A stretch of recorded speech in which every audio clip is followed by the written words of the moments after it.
bar, and then a fight broke out. A flurry of fists, bodies flying through the air, crashing onto tables. I gripped my father's arm on the armrest. It was one cliff-hanging moment after another, one narrow escape after another, one plot twist after another, until at last a beautiful girl, unimpressed by Brass, entered the story. The two were soon captured by the counterfeiters, and the girl was now even less impressed with Brass than she had been. Before I knew it, the tables had turned.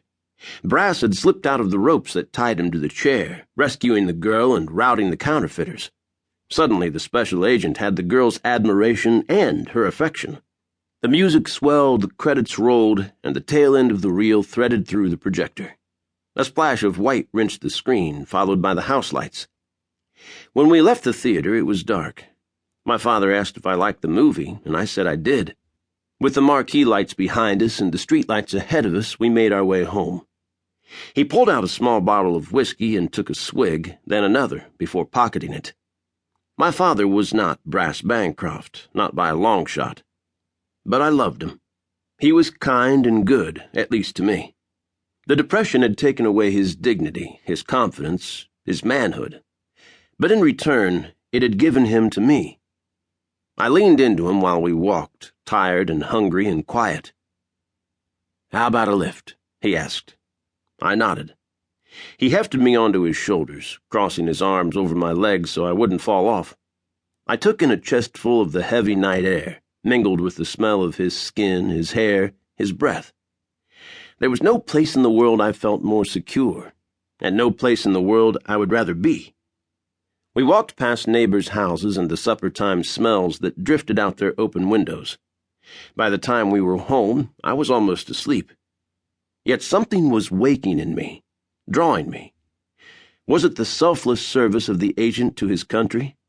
Was it the danger, the intrigue, the foreign travel? Or was it the girl? Part 1. My Rendezvous with Death. Chapter 1. Just another day at the office. I have a rendezvous with death at some disputed barricade, and I to my pledged word am true. I shall not fail that rendezvous. Alan Seeger, I have a rendezvous with death. March 30, 1981.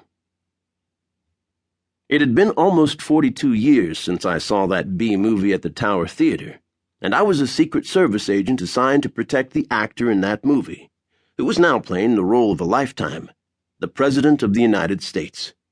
For the past 18 years, I'd worked my way through the ranks in the service, investigating stolen checks, standing post, working shifts, doing advances. And now I was lead agent for the special detail that protected the President. When I was younger, I was fascinated by the poem, "I Have a Rendezvous with Death" by Alan Seeger. I had even memorized it decades ago, and have returned to it often.